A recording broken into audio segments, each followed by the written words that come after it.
ପିଲାମାନେ ତୁମମାନଙ୍କୁ PM tutorial YouTube channel କୁ ସ୍ୱାଗତ। ପିଲାମାନେ ଦଶମ ଶ୍ରେଣୀ ପିଲାଙ୍କ ପାଇଁ ଏହି ଭିଡ଼ିଓଟି ନିଶ୍ଚିତ ଭାବରେ ବହୁତ ଗୁରୁତ୍ୱପୂର୍ଣ୍ଣ ରହିବ, ଇମ୍ପୋର୍ଟାଣ୍ଟ ରହିବ। ତେଣୁକରି ଭିଡ଼ିଓଟିକୁ ପ୍ରଥମରୁ ଶେଷ ପର୍ଯ୍ୟନ୍ତ ଦେଖ। ଭିଡ଼ିଓ ମାଧ୍ୟମରେ ତୁମର ବହୁତ ଗୁଡ଼ିଏ ମାଟ୍ରିକ ପରୀକ୍ଷାର ଯେଉଁ ଗାଇଡ଼ଲାଇନ୍ସ ରହିଛି, ମାଟ୍ରିକ ପରୀକ୍ଷା କେତେ ତାରିଖରେ ହେବ, କେବେ ହେବ, ଆଉ କେଉଁ ଢଙ୍ଗର ପରୀକ୍ଷା ପାଟର୍ନ ପଡ଼ିବ ବା କୋଶ୍ଚିନ୍ ପାଟର୍ନ କ'ଣ ରହିବ, ସବୁ କିଛିର ପ୍ରଶ୍ନର ଉତ୍ତର ତୁମେ ଏହି ଭିଡ଼ିଓ ମାଧ୍ୟମରେ ପାଇଯିବ।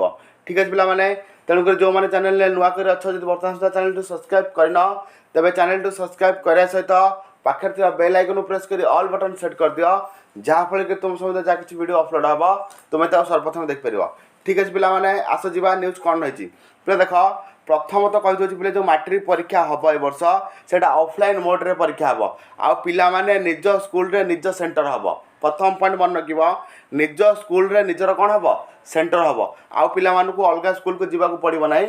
ଆଉ ଯେଉଁମାନେ ମେଣ୍ଟର ସ୍କୁଲ ଅଛ, ମାନେ ପ୍ରାଇଭେଟ୍ ସ୍କୁଲରେ ପଢ଼ୁଛ, ଯେମିତିକି ଶିଶୁ ମନ୍ଦିର ହେଉ କି ଅରବିନ୍ଦ ହେଉ କି ଆଉ ବିବେକାନନ୍ଦ ବିଦ୍ୟାଳୟ ହେଉ, ଯେତେ ସବୁ ବିବେକାନନ୍ଦ ବିଦ୍ୟାଳୟ ମାନେ ଯେତିକି ସବୁ ମେଣ୍ଟର ସ୍କୁଲ ରହିଛି, ସେମାନେ କ'ଣ କରିବେ ନା ସେମାନଙ୍କ ଯେଉଁ ସ୍କୁଲର ଅଣ୍ଡରରେ ପଢ଼ୁଥିବେ ବା ହେଉଥିବେ, ଯେଉଁ ସ୍କୁଲ ଅଣ୍ଡରରେ ଥିବେ ସେଇ ସ୍କୁଲରେ ଯାଇକି କ'ଣ କରିବେ, ସେମାନେ ପରୀକ୍ଷା ଦେବେ। ଆଉ ତୁମେମାନେ ପ୍ରାଇଭେଟ୍ ସ୍କୁଲରେ ପଢ଼ୁଛ, ତୁମେମାନେ ଭାବୁଛନ୍ତି ଯେ ତୁମ ସେଣ୍ଟର ବି ତୁମ ସ୍କୁଲରେ ହେବ ବୋଲି। ତୁମ ମେଣ୍ଟର ସ୍କୁଲ ଯେଉଁଟା ତୁମେ ସେଇ ସ୍କୁଲରେ ପରୀକ୍ଷା ଦେବ। ବୁଝିପାରିଲ ପିଲା? ପ୍ରଥମ ପଏଣ୍ଟ ହେଉଛି କ'ଣ ନା ନିଜ ସ୍କୁଲରେ ନିଜର ସେଣ୍ଟର ହେବ। ପିଲା ଦେଖ, ଦ୍ୱିତୀୟରେ କ'ଣ ହେବ ନା ପରୀକ୍ଷା ନିରୀକ୍ଷଣରେ ରହିବେ ଅନ୍ୟ ସ୍କୁଲର ଶିକ୍ଷକ ଶିକ୍ଷୟିତ୍ରୀ।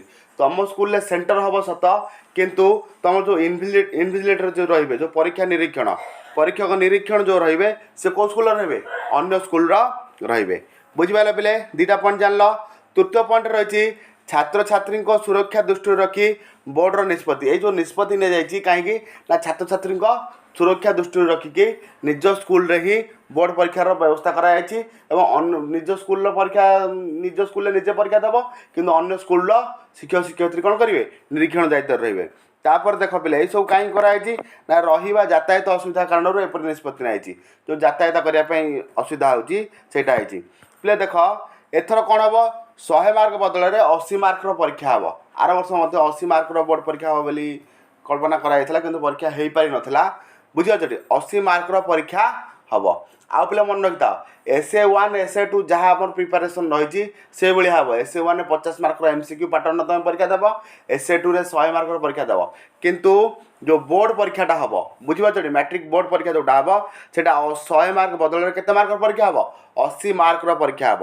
ଆଉ ପିଲା କ'ଣ କହୁଛି ନା ଯେଉଁ 80 ମାର୍କର ପରୀକ୍ଷା ହେବ, ଯେଉଁ କୋଶ୍ଚିନ୍ ପାଟର୍ନ ରହିବ, କୋଶ୍ଚିନ୍ ପାଟର୍ନ କ'ଣ ରହିବ ନା 50 ମାର୍କର ଅବଜେକ୍ଟିଭ୍ କୋଶ୍ଚିନ୍ ରହିବ। ବୁଝିପାରୁଛ ପିଲେ? ଦଶମ ଶ୍ରେଣୀ ପିଲାଙ୍କର 50 ମାର୍କର ଅବଜେକ୍ଟିଭ୍ କୋଶ୍ଚିନ୍ ପାଟର୍ନ ରହିବ, ଯେଉଁଟା କି MCQ ମଲ୍ଟିପୁଲ୍ ଚଏସ୍ କୋଶ୍ଚିନ୍ ତୁମକୁ OMR ସିଟ୍ରେ ହିଁ କରିବାକୁ ପଡ଼ିବ। ଆଉ ପିଲା କ'ଣ ଅଛି ନା 30 ମାର୍କର ସବଜେକ୍ଟିଭ୍ ପରୀକ୍ଷା ହେବ। 30 ମାର୍କର କ'ଣ ହେବ ନା ସବଜେକ୍ଟିଭ୍ ପରୀକ୍ଷା ହେବ, ଆଉ 80 ମାର୍କର ଅବଜେକ୍ଟିଭ୍। ତେଣୁକରି ଟୋଟାଲ୍ ମିଶିଗଲା କେତେ ନା 80 ମାର୍କର ପରୀକ୍ଷା ହେବ। ପିଲା ବୁଝିପାରିଲ? ଏଇ ଯେତିକ ସବୁ କହିଲି, ଏଇସବୁ ଗାଇଡ଼ଲାଇନ୍ସ ଖୁବ୍ ଶୀଘ୍ର ଆମର ଯେଉଁ BSc ଯେଉଁ ରହିଛି, ଆମର ଓଡ଼ିଶା ବୋର୍ଡ଼ ଶିକ୍ଷା ଯେଉଁ ସଂଗଠନ ରହିଛି ବା BSc board of secondary education Odisha ତରଫରୁ এই ଗାଇଡ଼ଲାଇନ୍ ଯଥାଶୀଘ୍ର ଜାରି କରାଯିବ। ଆଉ ମଧ୍ୟ ପିଲା ଯେତିକି ଜାଣିବାକୁ ମିଳୁଛି ଯେ ରାଜ୍ୟରେ ଆସନ୍ତା ମେ 3ରୁ ମାଟ୍ରିକ ପରୀକ୍ଷା ଆରମ୍ଭ ହେବାକୁ ଯାଉଛି। ତେଣୁକରି ତୁମେମାନେ ମାଇଣ୍ଡରେ ରଖ, ପରୀକ୍ଷା ନିଶ୍ଚିତ ଭାବରେ ହେବ। ତେଣୁକରି ତାକୁ ତୁମେ ମାଇଣ୍ଡରେ ଧାର୍ଯ୍ୟ ରଖି ତୁମର ସିଲାବସ୍ ଯେମିତି କମ୍ପ୍ଲିଟ୍ କରିବା କଥା ସେମିତି କରିଚାଲ। ବୁଝିପାରିଲ? ତାହେଲେ କେବେ ମାଟ୍ରିକ ପରୀକ୍ଷା ହେବାର ସମ୍ଭାବନା ରହିଛି ନା ରାଜ୍ୟରେ ଆସନ୍ତା ମେ 3ରୁ ମାଟ୍ରିକ ପରୀକ୍ଷା ହେବାର କ'ଣ ରହିଛି, ସୂଚନା ରହିଛି। ଆଉ ମଧ୍ୟ କ'ଣ ହେଇଛି ବୋଲେ ନା ପୂର୍ବରୁ ଚଳିତ ବର୍ଷର ମାଟ୍ରିକ ପରୀକ୍ଷା ଫି ଛାଡ଼ ହେଇଥିଲା। ବୁଝିପାରୁଛ? ମାନେ ଗତ ବର୍ଷ ଛାଡ଼ ହେଇଥିଲା, ଏଇ ବର୍ଷ ଯେଉଁ ଚଳିତ ବର୍ଷ ମାନେ ଏଇ ବର୍ଷ ଯେଉଁ ତୁମେ ଦେବ ସେ ପରୀକ୍ଷା ଫି ମଧ୍ୟ ଛାଡ଼ କରିବା ପାଇଁ ସରକାର କ'ଣ ନିଷ୍ପତ୍ତି ନେବାକୁ ଯାଉଛନ୍ତି। ତେଣୁକରି ଠିକ୍ ଅଛି ପିଲାମାନେ, ଭିଡ଼ିଓଟିକୁ ଅନ୍ୟ ସାଙ୍ଗସାଥିମାନଙ୍କ ସହ ସେୟାର କରିବ, କାହିଁକିନା ନିଶ୍ଚିତ ଭାବରେ ଭିଡ଼ିଓଟି ପିଲାମାନଙ୍କର ବହୁତ ଗୁଡ଼ିଏ ତଥ୍ୟ ପାଇଯିବେ।